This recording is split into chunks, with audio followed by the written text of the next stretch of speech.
The Prime Minister Rishi Sunak is expected to face more questions about Nadhim Zahawi's tax affairs when he faces Sir Keir Starmer in PMQs today. The Conservative peer and pollster, Lord Robert Hayward, is with us now. I'm pleased to have you with us. Lord Hayward, nice to see you. Good morning to you. So let's start off with Nadhim Zahawi. A lot of pressure on him. The investigation has been launched. What's the best thing for him to do at this point, do you think? I think we don't know what the timescales are for the inquiry, and I think that's key. I think he should be considering whether he stands aside for the periods of the inquiry. But the significant thing was the other day it was said that additional information had come out. We're not absolutely clear what that reference to is. But also it's interesting in the papers this morning, there's a question mark as to whether the civil service should have drawn certain information to the attention of the Prime Minister in terms of ministerial appointments. So it's confused, but needs to be clarified. Yeah, which is why the investigation's in place. We'll come on to the civil service role in a moment. But just first on Mr Zahawi and his decisions.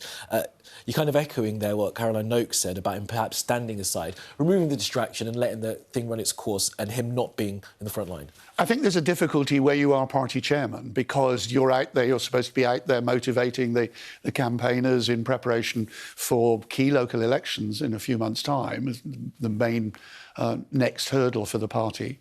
And under those circumstances, it's somewhat difficult for that. If you were another cabinet minister, it may be somewhat easier to continue. But I think that is the problem for him, and he may have to review his position depending on the timescales. Yeah, we'll move actually on to some of the challenges facing the party. But I do want to go on to the Simon Case stuff now as well, and the Cabinet Secretary. As you mentioned, there's some reporting in the papers this morning that perhaps he knew and should have informed Rishi Sunak and Liz Truss in her short-lived tenure about Mr Zahawi and the issues around his tax affairs. I mean, what questions does he have to answer? And when will that happen? Does that happen? Well, that's probably one of the most complex aspects is the timescale, both of the events and also this inquiry. It needs to be quick for everybody's sake.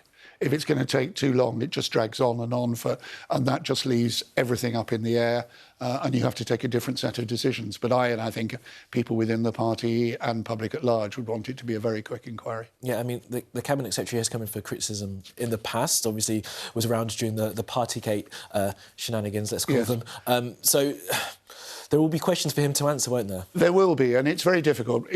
Politicians can defend themselves. Civil servants are in a much more difficult position because they generally don't comment, they don't get involved in public rows, but they will have to answer the questions in these circumstances to the inquiry. Excuse me. Okay. Gives me time to formulate my next question. Let's think about the impact that this is having. You mentioned those local elections coming up in May. The Conservative Party chairman, who's meant to be the attack dog for the government out there trying to raise money and get the message across. How damaging is it for the party right now that there's this scandal? I mean, let's not forget as well the Boris Johnson situation with Richard Sharp. Let's deal with the first one, and then I'll comment on the other one. It's not damaging at this stage, it's difficult, because we are still quite a way away from the local elections. But if it looks as if the timing of this inquiry is going to run, then it does become damaging.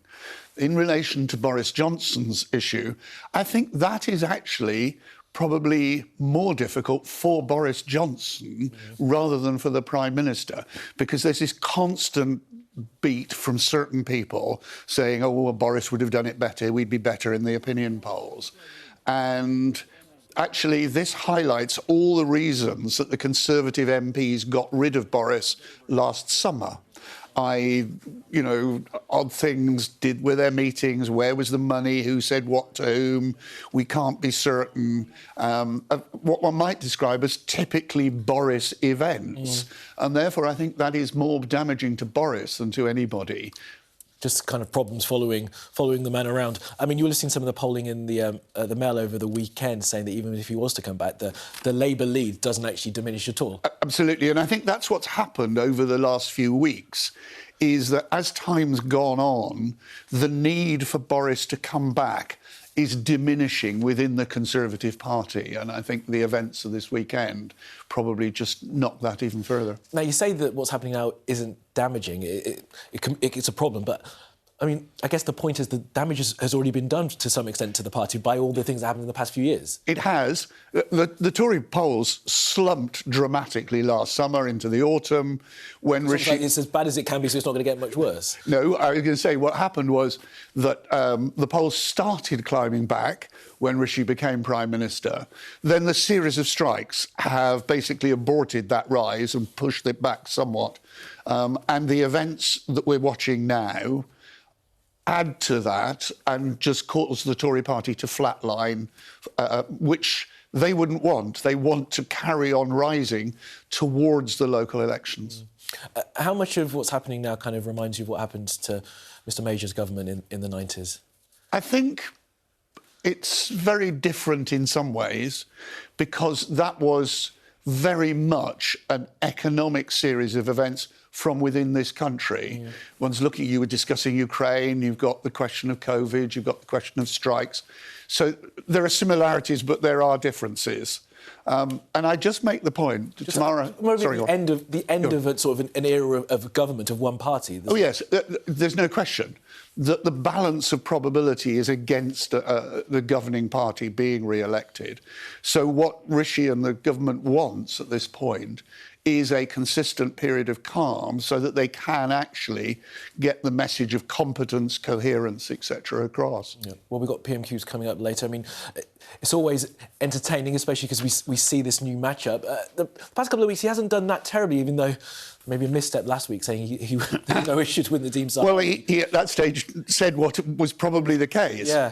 But I think one of the interesting things which hasn't drawn the attention is the Tory party has been mired for 12 months, probably actually 18 months, if you go right back to the Owen Paterson affair.